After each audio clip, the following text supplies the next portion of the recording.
રાજકોટ ફરી એકવાર ભીષણ આગનું સાક્ષી બન્યું છે। ટીઆરપી પછી ફરી એકવાર રાજકોટની અંદર મેટોડા જીઆઈડીસીની અંદર ગોપાલ નમકીન નામની ફેક્ટરી છે, એમાં આગ લાગી છે। મેજર કોલ જાહેર કરવામાં આવ્યો છે। તાલુકાની તમામ ફાયર વિભાગની ગાડીઓ બોલાવી લેવામાં આવી છે, ખાનગી ટેન્કરો બોલાવવામાં આવી રહ્યા છે। 2 કલાકથી પાણીનો મારો ચલાવવામાં આવી રહ્યો છે, પણ આગ છે હજુ સુધી બુઝાઈ નથી। સામાન્ય રીતે એવું હોય છે કે ફેક્ટરીની અંદર 400 થી 500 માણસો કામ કરતા હોય છે, પણ સદનસીબ એટલા કે આજે બુધવાર હતો અને બુધવારે રજા હોય છે જે ફેક્ટરી અને કારખાના હોય છે ત્યાં રાજકોટની અંદર, અને એના કારણે આજે ત્યાં બહુ જ માણસો મોટી સંખ્યામાં નહોતા, પણ અંદર હજુ કોઈ ફસાયું છે કે કેમ એનો આંકડો સામે નથી આવ્યો।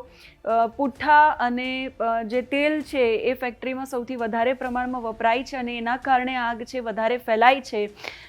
રાજકોટની જે મેટોડા જીઆઈડીસી છે ત્યાં ગોપાલ નમકીનની ફેક્ટરી છે જ્યાં આગ લાગી છે, અને મેનેજરે કહ્યું એ પ્રમાણે સામાન્ય દિવસોમાં 400 થી 500 માણસો આ ફેક્ટરીની અંદર કામ કરતા હોય છે, પણ આજે બુધવારની રજા હોવાથી કામદારોની સંખ્યા ઓછી હતી।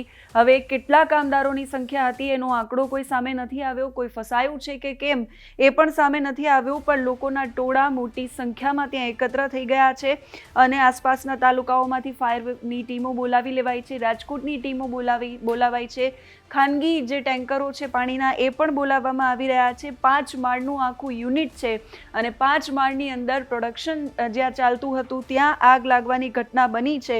5 માળના બિલ્ડિંગમાં નમકીન બનાવવાનું જે યુનિટ છે એ યુનિટમાં આગ લાગી છે અને આગને કાબૂમાં લેવા માટેના પ્રયાસો થઈ રહ્યા છે। સતત છેલ્લા 2 કલાકથી પાણીનો મારો ચાલી રહ્યો છે। બારીઓના કાચ તોડીને ચારેય દિશામાંથી ફાયર બ્રિગેડના જવાનો છે પાણીનો મારો ચલાવી રહ્યા છે, પણ આગ વિકરાળ સ્વરૂપ છે એ ધારણ કરી ચૂકી છે અને હજુ એમાં બુઝાવાનું કોઈ અંશ છે નથી દેખાઈ રહ્યો। જે ટીઆરપીમાં જે દ્રશ્યો જોયા હતા આગના, એવા દ્રશ્યો ફરી એકવાર સર્જાયા છે। અંદર કેટલા લોકો છે એનો માહિતી, એનો આંકડો સામે નથી આવ્યો। બોક્સ, પ્લાસ્ટિક બેગ વધારે પ્રમાણમાં હતા જેના કારણે ત્યાં આગ વધુ વકરી છે। કામદારો ફસાયા છે કે કેમ એની માહિતી નથી, પણ પુઠ્ઠા, પ્લાસ્ટિક અને તેલના કારણે આગ વધારે પ્રમાણમાં વકરી છે। બોક્સ, તેલ, પ્લાસ્ટિકનો જથ્થો, કેમ કે ફેક્ટરીમાં વેફર અને ફ્રાઈમ્સ જેવી વસ્તુઓ બનાવાતી હતી, નમકીન બનાવાતું હતું અને નમકીન બનાવવા માટે ત્યાં પુઠ્ઠા છે, બોક્સ છે, તેલ છે, એ બધી જ વસ્તુઓ પ્લાસ્ટિકની બેગમાં પેક કરવા માટે, એટલે બધા જ સામાનના કારણે ત્યાં આગ વધારે ભભૂકી છે।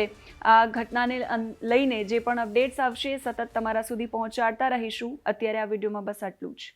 નમસ્કાર।